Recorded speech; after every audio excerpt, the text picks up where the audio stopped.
സാഹചര്യത്തിൽ മുഖ്യമന്ത്രി സ്ഥാനവുമായി ബന്ധപ്പെട്ട് ചില ചർച്ചകൾ വ്യാപകമായി നടക്കുന്നുണ്ട്. അത് ഒരു അതിരുവിടുന്നു എന്നുള്ള അഭിപ്രായങ്ങളും ഉയർന്നു വരുന്നുണ്ട്. ഈ വിഷയം സംസ്ഥാന കമ്മിറ്റി ചർച്ച ചെയ്തിരുന്നു.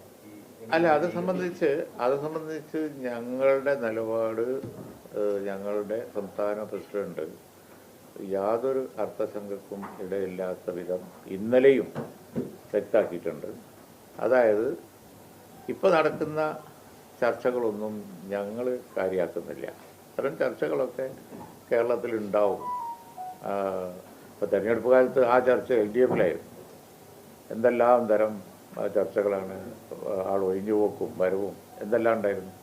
തെരഞ്ഞെടുപ്പ് കഴിഞ്ഞപ്പോൾ സ്വാഭാവികമായി അവർ ഇനിയിപ്പോൾ മുഖ്യമന്ത്രി സ്ഥാനം ചർച്ച ചെയ്തിട്ട് കാര്യമില്ല. അപ്പോൾ ഇപ്പുറത്ത് ചർച്ചയൊക്കെ ഉണ്ടാവും, അതങ്ങനെ നടക്കും. പക്ഷേ ഞങ്ങളുടെ നിലപാട് ഇന്നലെ സംസ്ഥാന പ്രസിഡന്റ് പറഞ്ഞിട്ടുണ്ട്, റിസൾട്ട് വന്നിട്ട് UDF-ന് ഒരു സിസ്റ്റം ഉണ്ട്, ഒരു മെത്തേഡ് ഉണ്ട്. ആ UDF-ൻ്റെ മെത്തേഡ് അനുസരിച്ച് ഏറ്റവും വലിയ കക്ഷി, മുന്നണിക്ക് നേരിടുന്ന കക്ഷി എന്നുള്ള ആൾക്ക് കോൺഗ്രസ് പാർട്ടിയിൽ നിന്നായിരിക്കും മുഖ്യമന്ത്രി ഒന്ന്. രണ്ടാമത് UDF-ൻ്റെ മുഖ്യമന്ത്രിയാവുമ്പോൾ ഭൂരിപക്ഷം ഉണ്ടെങ്കിൽ UDF ഘടകകക്ഷികളൊക്കെ ആയിട്ട് കോൺഗ്രസ് നേതൃത്വം ചർച്ച ചെയ്യും. ഇത് ആദ്യത്തെ പ്രാവശ്യമൊന്നുമല്ലല്ലോ കേരളത്തിൽ ഗവൺമെൻറ് ഉണ്ടാക്കുന്നത്, നിങ്ങൾക്ക് അറിയുന്നതല്ലോ. കീഴ്വഴക്കമുണ്ടല്ലോ. അതിനുള്ള കീഴ്വഴക്കങ്ങളുണ്ടല്ലോ. ആ കീഴ്വഴക്കനുസരിച്ച് തിരുവനന്തപുരത്തും ഡൽഹിയിലും ഒക്കെ ചർച്ച ചെയ്തിട്ടാണ് ഗവൺമെൻറ്റുകൾ രൂപീകരിച്ചിട്ടുള്ളത്. അതുകൊണ്ടാണ് പാണക്കാട് തങ്ങൾ 2 വാക്കിൽ ഒതുക്കിയത്. ഇലക്ഷൻ റിസൾട്ട് വരട്ടെ, അതിനൊരു സിസ്റ്റം ഉണ്ടല്ലോ, ആ സിസ്റ്റം അനുസരിച്ച് കാര്യങ്ങൾ നടക്കും എന്ന് പറഞ്ഞു. ജനവികാരം പരിഗണിക്കൂല എന്ന് ആർക്കെങ്കിലും പറയാൻ പറ്റുമോ? കോൺഗ്രസ് ലീഡർഷിപ്പ് ജനവികാരമൊക്കെ പരിഗണിച്ച് തന്നെയായിരിക്കും തീരുമാനം എടുക്കുക എന്നുള്ളത് സംസ്ഥാന പ്രസിഡന്റ് തന്നെ പറഞ്ഞിട്ടുണ്ട്. അതുപോലെ തന്നെ UDF-ൻ്റെ കീഴ്വഴക്കം അനുസരിച്ച് ഇവിടെ ഘടകകക്ഷികളോടൊക്കെ അവർ കോൺഗ്രസ് നേതൃത്വം കൂടിയാലോചന നടത്തിയാണ് തീരുമാനം എടുക്കുക. ഞങ്ങളുടെ അഭിപ്രായം ആ സമയത്ത് പറയേണ്ടതേ ഉള്ളൂ.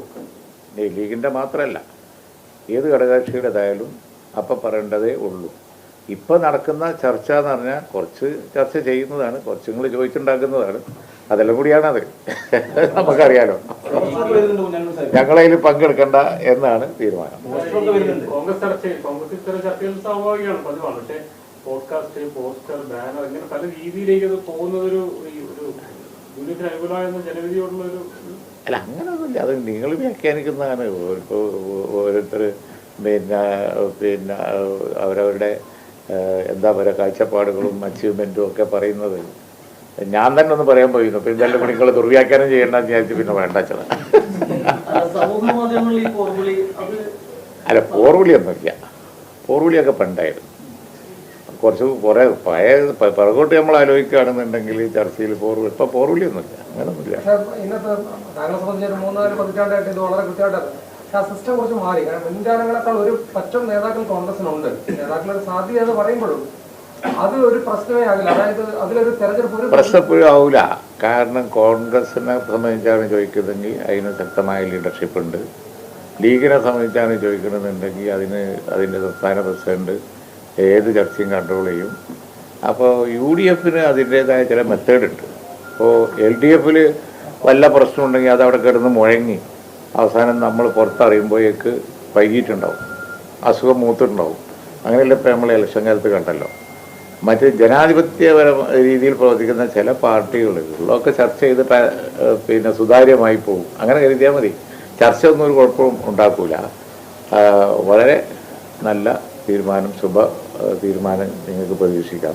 ഇലക്ഷൻ കഴിയട്ടെ. ഞങ്ങൾക്കിപ്പോൾ നടക്കുന്ന ചർച്ചയെക്കുറിച്ചൊന്നും അങ്കലാപ്പൊന്നുമില്ല.